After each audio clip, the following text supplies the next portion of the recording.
Bonjour, j'espère que vous allez bien. Aujourd'hui, on va parler de canaris, de petits oiseaux. Vous voyez, les petits oiseaux jaunes que les gens ont chez eux et qui font toujours des petits bruits très agréables, ces petits oiseaux. En fait, ils ont un sens. Quand on parle d'économie, de sociologie, de politique, en fait, canari a un sens. L'expression qui est couramment utilisée, en économie par exemple, c'est le canari dans la mine de charbon. Qu'est-ce que c'est le canari dans la mine de charbon? Il faut savoir que pendant des centaines d'années, les mineurs descendaient. En fait, ils emmenaient avec eux une cage avec un petit canari à l'intérieur. Tant que le canari chantait, tout se passait bien. Dès que le canari arrêtait de chanter, c'est qu'il était mort. Et il restait quelques minutes, c'était la panique chez les mineurs, parce qu'il fallait qu'ils remontent. Parce que quand le canari était mort, en fait, c'est-à-dire qu'il avait respiré soit du méthane, soit du monoxyde de carbone. Tant que l'oiseau chantait, l'air était sûr. Mais dès que le canari mourait, il fallait une évacuation immédiate.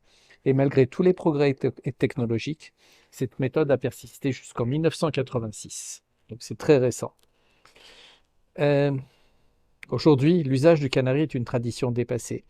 Mais l'expression vivre comme un canari dans une mine de charbon est devenue courante. Elle symbolise un avertissement pour les autres, pour le reste de la société. Les juifs sont souvent considérés comme le canari. Le juif est souvent considéré comme un canari, je répète. C'est-à-dire qu'il chante malgré les dangers. Il y a un message spirituel là. Cela représente une volonté d'affronter les dangers au péril de sa vie, sans compromis. Mais ça signifie aussi que lorsqu'il arrête de chanter, il y a un danger pour la société. Il y a un bouleversement qui va arriver, qu'il soit sociologique, économique, politique, ou les trois. Donc, de nos jours, cette expression est utilisée par les analystes économiques et politiques pour désigner un signe avant-coureur, avant-coureur d'une catastrophe. Voilà.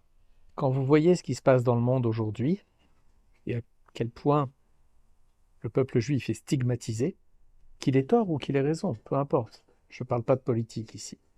Je parle de la stigmatisation du juif. Ça signifie qu'on arrive à une... C'est un signe avant-coureur et ça signifie qu'on va arriver à un grand bouleversement dans le monde entier.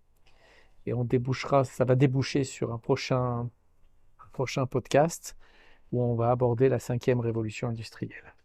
Bonne soirée à tous.